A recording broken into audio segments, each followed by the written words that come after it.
That's why you look so guilty right now, because you know. We only do this every 90 years.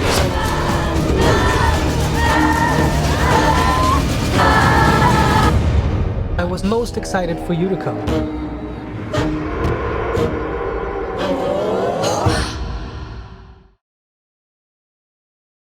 Midsommar est réalisé par Ari Aster et les personnages principaux sont interprétés par Florence Pugh et Jack Reynor. L'histoire c'est donc celle de Danny qui, avec son copain et un groupe de potes, vont effectuer un voyage en Suède pendant une semaine. Ils vont effectuer ce voyage car il y a un festival d'été qui va avoir lieu, qui n'a que lieu tous les 8 ans plus ou moins, et c'est donc une occasion très spéciale. Donc voilà, ils y vont un peu pour se changer les idées, car Danny a vécu des trucs vraiment traumatisants, mais j'ai l'impression de dire ça à chaque vidéo, mais il s'ensuit des événements un peu perturbants. Donc voilà, encore une fois, c'est pas un film qui est hyper dans l'actualité, mais après avoir fait ma vidéo sur Eraserhead, j'avais envie de continuer sur la trajectoire de faire des vidéos sur des films qui provoquent des réactions très fortes chez moi, parce que pour moi c'est ce qui est le plus intéressant. Et du coup j'ai hésité entre ce film et Birdemic 2.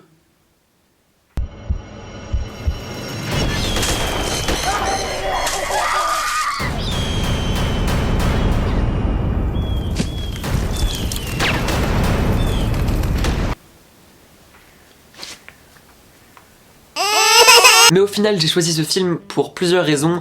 Déjà on me l'a conseillé et je trouvais que ça avait l'air vraiment intéressant, mais aussi parce que c'est donc Ari Aster qui a réalisé ce film, qui a aussi réalisé Hérédité, qui était sorti en 2018, qui est un autre film d'horreur que j'ai beaucoup aimé et qui m'avait pas mal perturbé. Je trouve que dans ce genre là c'était vraiment ultra efficace et vraiment de l'horreur psychologique qui m'a fait peur vraiment comme aucun autre film. Vraiment les autres films d'horreur traditionnels modernes me font vraiment pas aussi peur que des films comme ça qui sont vraiment hyper axés sur des traumatismes psychologiques et des choses qui sont vraiment horrifiques, pas juste des fantômes CGI. Et donc voilà, Midsommar est donc sorti l'été dernier et j'ai pas eu l'opportunité de le voir.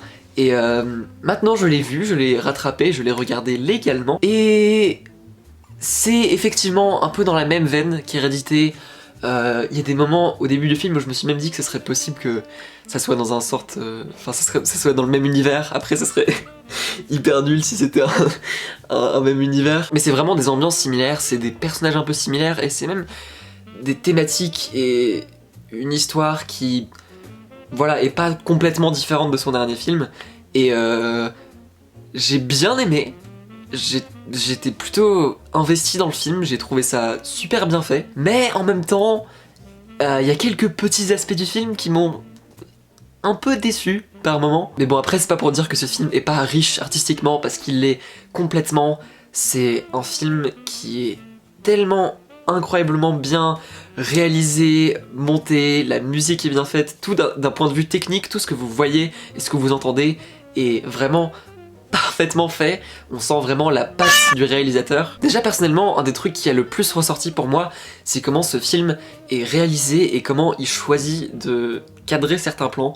J'étais vraiment impressionné par la créativité de ce point de vue-là. Vraiment, tous les plans de ce film sont ultra réfléchis, ça se sent, et tous les plans sont souvent juste une représentation visuelle de ce que les personnages sont en train de ressentir, ou dans quel état ils sont à ce moment dans le film, notamment dans les premières 20 minutes je dirais, où c'est vraiment très bien établi quelles sont les motivations de chaque personnage et qu'est-ce qui leur arrive dans leur vie. Vraiment ça m'a surpris, il y a des plans de 30 secondes qui sont entièrement à l'envers par exemple dans le début du film, et ça crée vraiment un sentiment de déstabilisation dès le début du film et c'est super bien amené. Ou un autre exemple, là je parle vraiment du début du film, mais au début du film quand c'est établi qu'il y a une certaine froideur entre certains personnages qui s'apprécient pas tous forcément énormément, bah c'est cadré de manière à ce que, en fait il y a un miroir dans la pièce et il y a certains des personnages qui font face à la caméra, il y a d'autres qui sont cadrés de manière à ce qu'ils soient juste dans le miroir d'une certaine manière. Et du coup c'est comme si les personnages se regardaient pas vraiment dans les yeux parce qu'on voit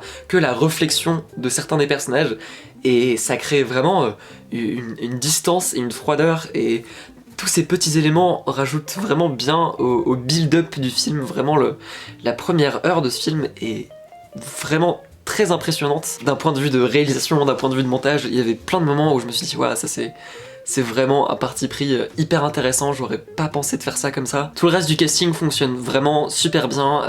Après j'ai quelques problèmes avec les personnages eux-mêmes, mais ça on en viendra après. Mais en soi les acteurs sont vraiment excellents. Florence Pugh, c'est pas vraiment surprenant, mais elle est super dans le film. Dès le début du film, tu sens vraiment sa souffrance et son deuil qu'elle fait. C'est vraiment hyper bien montré, que ce soit dans les moments un peu explosifs où elle pleure et clairement elle va pas bien du tout, ou alors dans les moments un peu plus subtile ou juste la manière dont elle dit quelque chose ou dont elle marche, enfin vraiment sa souffrance est super bien montrée dans ce film et ses motivations pour toutes les décisions qu'elle fait sont plutôt bien expliquées. Vraiment je pense que c'est une des plus grandes forces du film. Il n'y a pas énormément d'autres acteurs, enfin d'acteurs principaux en tout cas, mais il y a d'ailleurs Chidi de The Good Place, qui en fait s'appelle William Jackson Harper. Et c'était trop bien, j'adore cet acteur, ça m'a fait trop plaisir de le voir. C'est marrant parce que je le connais un peu que de The Good Place et là pour le coup, son personnage est quand même un peu similaire à son personnage dans The Good Place. Donc c'était drôle à voir. Mais ouais, tous les acteurs fonctionnent super bien pour l'histoire de ce film, même s'il y en a qui sont quand même plus développés que d'autres. Si vous avez vu Hérédité, je pense que vous pouvez un peu savoir à quoi s'attendre.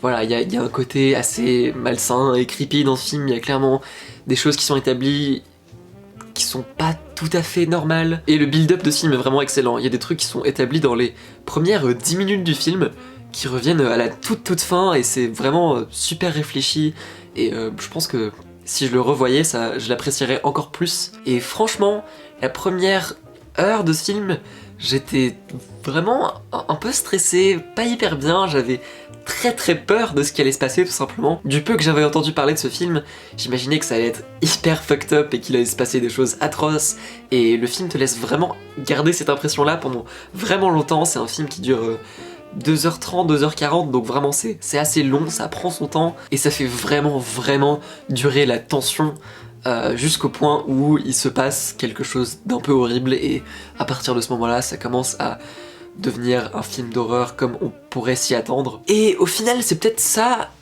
mon problème avec ce film, c'est que le build-up est tellement réussi, j'avais tellement peur de ce qui allait se passer, et c'est vrai qu'il y a des choses qui se passent qui sont assez horrifiques, il y avait quelques moments qui pour moi étaient assez crispants, c'est sûr ce film est vraiment malaisant, creepy, en soi il se passe des choses horribles, mais c'était un peu attendu. Il y avait rien qui m'a vraiment choqué, il y avait rien qui m'a vraiment fait dire oh putain, ça je m'y attendais pas du tout, alors que c'est pas juste pour trop comparer à Hérédité, mais dans Hérédité il y a vraiment plein de surprises, le rythme du film est assez rapide, et tu penses qu'il va se passer quelque chose, mais plus ou moins toutes les 20 minutes il se passe quelque chose de manière à ce que tu sois surpris et investi dans le film, alors que là, bah tu sais ce qui va se passer, voilà, c'est... Ok, c'est une secte, on le sait, enfin c'est le résumé du film. Et c'est pas pour dire ouais j'avais déjà tout prédit, je savais ce qui allait se passer dans ce film, tellement je suis trop intelligent. Mais c'est juste que, bah surtout moi qui est vraiment con devant les films, parfois il y a les plot twists les plus évidents qui sont vraiment établis, et je les vois pas du tout venir, je suis genre ah mais j'y avais pas pensé, alors que c'est le truc le plus évident. Donc c'est moi qui dis ça. Mais il n'empêche que devant ce film, bah dès les premières 30 minutes, je savais un peu ce qui allait se passer, et vers la fin, il n'y a pas tant de choses que ça qui m'ont surpris. Mais tout ça pour dire qu'il y a un gros build-up, et que au final le payoff c'est franchement pas la meilleure partie du film. Après, un truc à noter que j'ai vraiment apprécié, c'est que ce film dure quand même pas trop loin de 3 heures. C'est un rythme assez lent, il se passe pas vraiment tant de choses pendant plutôt longtemps, et pourtant je me suis pas du tout ennuyé, j'ai trouvé ça hyper bien rythmé, donc ça c'est franchement un très bon point positif, parce que pour moi c'est pas toujours évident les films qui sont très longs, et je me suis retrouvé, je sais pas si diverti c'est le bon mot, mais en tout cas intéressé par ce film, j'avais clairement envie de savoir ce qui allait se passer, mais c'est juste que par moments j'ai trouvé que l'histoire était un peu trop prévisible, et j'ai aussi trouvé que les personnages auraient pu être un peu plus développés, parce que il y a certains personnages du film qui sont un peu juste des stéréotypes, qui sont juste là pour être soit le personnage qui fait des blagues ou le personnage qui correspond à ce stéréotype, et j'ai trouvé ça un peu dommage, j'étais pas ultra investi dans l'histoire des personnages. Même Dani en soi, qui est quand même notre personnage principal, bah c'est vrai qu'en soi tu t'attaches à elle et t'as de l'empathie pour elle, mais c'est surtout juste parce qu'il lui est arrivé des choses horribles et j'ai l'impression qu'ils ont juste écrit ça dans le scénario pour qu'on ait de l'empathie pour elle, parce que si t'enlèves les éléments traumatisants qui lui sont arrivés, bah c'est pas le personnage le plus intéressant. Donc voilà, ça m'a un peu dérangé, mais je pense aussi qu'il faut prendre en compte que il faut pas interpréter tout littéralement dans ce film. Ce film est vraiment une métaphore pour d'autres choses. Tout n'est pas fait pour être interprété littéralement. Je pense que le plus important c'est surtout les thématiques que le film aborde. Et en soi, ce film aborde des thématiques plutôt intéressantes sur le deuil, ou encore juste sur une relation qui ne fonctionne plus du tout. Pas forcément une relation toxique dans le sens vraiment explicite, mais juste une relation qui fait pas vraiment de bien à qui que ce soit. Parce que dès le début du film, Dani et son copain Christian, on sent qu'il y a une certaine tension et qu'il est sur le point de rompre avec elle, mais le film un peu étire cette histoire de manière à ce qu'ils sont pas vraiment dans les bonnes circonstances pour tout simplement ne plus être ensemble. Et je pense qu'on peut tout à fait interpréter ce film comme juste un film de rupture. Je pense même que le réalisateur a dit ça dans une interview. I just wanted to write a breakup movie, and I saw a way of marrying the breakup movie that I had at the time with the structure of a folk horror film. Donc voilà, si on l'interprète comme ça, je pense que le film est beaucoup plus appréciable et un semi-message un peu plus clair. Et vraiment rien qu'une relation et une dynamique comme ça m'a fait tellement apprécier l'écriture de ce film, parce qu'il y a vraiment des moments où l'écriture est très subtile, ce qui est quelque chose qu'on peut pas dire pour tous les films d'horreur. Je me souviens, il y avait une scène dans Ça 2 où il y a le personnage de la meuf, je me souviens pas de son prénom, qui plusieurs années plus tard, elle est avec son copain et genre il le prend le poignet et il est genre pourquoi tu vas partir sans moi? Et genre il commence à jeter des trucs partout, il est genre ah je vais boire du whisky, ah là là je suis vraiment un copain très toxique, ah je suis un peu une représentation de ce que ton père était pour toi, parce que toute ta vie la seule relation masculine que t'as eue depuis ton enfance c'était celle avec ton père, et du coup maintenant ton mari il est comme ça, je suis vraiment très méchant. Et ça c'est le genre d'exemple de relation pas hyper saine, qui n'est pas écrit de manière très subtile. Mais bon bref, il faut que j'arrête de parler de ça 2 parce que ce film n'a pas vraiment d'utilité. Et du coup en comparaison avec ce film où là leur relation est beaucoup mieux amenée, c'est pas juste quelque chose d'explicitement mauvais, et bah voilà, j'ai trouvé ça super bien écrit. Donc voilà, tout ça pour dire que j'ai bien aimé Midsommar. Je pense que si vous aimez les films d'horreur psychologiques un peu étranges, ou si vous aimez juste son dernier film Hérédité, et bah il y a clairement des choses très intéressantes dans ce film. Et dès que j'avais fini de le voir, même si j'avais pas forcément tout aimé, j'avais vraiment envie d'en parler. Et du coup n'hésitez pas à me dire ce que vous en avez pensé, parce que ça m'intéresserait vraiment beaucoup. C'est marrant parce que autant dans ce film il y a des choses qui sont vraiment subtiles et bien écrites, et autant il y a d'autres choses qui sont vraiment évidentes. J'ai trouvé ça un peu dommage parce que dès le début du film, tu sais un peu dans quelle direction ça va aller, et il n'y a pas tant de surprises que ça. Et j'aurais aussi aimé un peu apprendre à mieux connaître les personnages, parce que voilà, il y a des moments où ils sont un peu trop des personnages de surface qui n'ont qu'une fonction narrative. Mais il n'empêche que ce film a vraiment des thématiques intéressantes, il est hyper bien présenté, vraiment visuellement, la musique est hyper réussie, j'en ai pas trop parlé, mais la musique du film qui est souvent jouée par des personnages dans le film ajoute au côté un peu secte, surréaliste, et ça fonctionne vraiment super bien pour l'ambiance vraiment étrange de ce film. Et voilà, tout d'un point de vue technique et narratif était vraiment super bien fait. Je pense juste que maintenant, Ari Aster, il faut que son prochain film se renouvelle un peu, il faut que ça soit...